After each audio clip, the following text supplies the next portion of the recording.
இவ்விபத்தின் காரணமாக இதுவரை அங்கு பணியில் இருந்து 74 நபர்கள், 70 பெண்கள், 4 ஆண்கள் பாதிக்கப்பட்டு அரசு மற்றும் தனியார் மருத்துவமனைகளில் அனுமதிக்கப்பட்டு சிகிச்சை பெற்று வருகின்றனர். இதில் 15 நபர்கள் அரசு மருத்துவமனையிலும் 27 நபர்கள் தனியார் மருத்துவமனையிலும் தீவிர சிகிச்சை பிரிவில் அனுமதிக்கப்பட்டு தொடர் கண்காணிப்பில் உள்ளனர். 27 நபர்கள் சாதாரண சிகிச்சையில் உள்ளனர். இவ்விபத்தின் துரதிருஷ்டவசமாக 5 பெண்கள் உயிரிழந்து உள்ளனர் என்ற துயரமான செய்தியினை கேட்டு அறிந்து மாண்புமிகு முதலமைச்சர் அவர்கள் மிகவும் வேதனை அடைந்து அவர்களுடைய குடும்பத்தினருக்கு ஆழ்ந்த இரங்கலையும் ஆறுதலையும் தெரிவித்துக் கொள்வதோடு முதலமைச்சரின் பொது நிவாரண நிதியில் இருந்து தலா 2 லட்சம் ரூபாய் உடனடியாக வழங்க உத்தரவிட்டுள்ளார்கள்.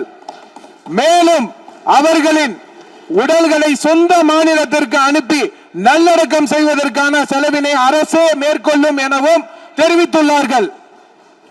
மேலும் இவ்விபத்தின் மருத்துவமனையில் அனுமதிக்கப்பட்டுள்ள நபர்கள் தீவிர சிகிச்சை அளிக்கவும் மாண்புமிகு முதலமைச்சர் அவர்கள் உத்தரவிட்டுள்ளனர்.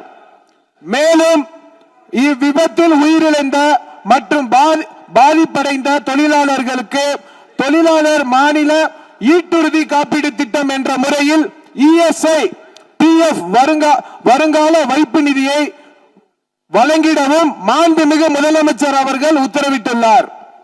இவ்விபத்தின் குறித்து இயக்குனர், தொழிலாளர் பாதுகாப்பு மற்றும் சுகாதாரத்துறை இயக்குனர், பொது சுகாதாரத்துறை மற்றும் தமிழ்நாடு மாசு கட்டுப்பாட்டு உறுப்பினர் செயலாளர் தலைமையில் ஆய்வு மேற்கொள்ளப்பட்டு முதற்கட்ட விசாரணை அறிக்கையின் 24 மணி நேரத்துக்கு உள்ளாகவும் முழுமையான விசாரணை 3 நாட்களுக்கு சமர்ப்பிக்குமாறு மாண்புமிகு முதலமைச்சர் அவர்கள் உத்தரவிட்டுள்ளனர். இனி வரும் காலங்களில் இது போன்ற விபத்துகளை தவிர்க்கும் பொருட்டு ஹசார்டஸ் இண்டஸ்ட்ரிகளை உடனடியாக குழு அமைத்து ஆய்வு செய்யவும் மாண்புமிகு முதலமைச்சர் அவர்கள் உத்தரவிட்டுள்ளனர். அதன் அடிப்படையில் உடனடியாக நடவடிக்கை மேற்கொள்ளப்படும் என மாண்புமிகு பேரவைத் தலைவர் வாயிலாக தெரிவித்துக் கொண்டு மொத்தம் 54,957 தொழிற்சாலை உள்ளன. இதில் தொழிலாளர்கள் 27,65,313 தொழிலாளர்கள் உள்ளனர். இதில் அபாயகரமான தொழிற்சாலைகள் 6,669 உள்ளனர்.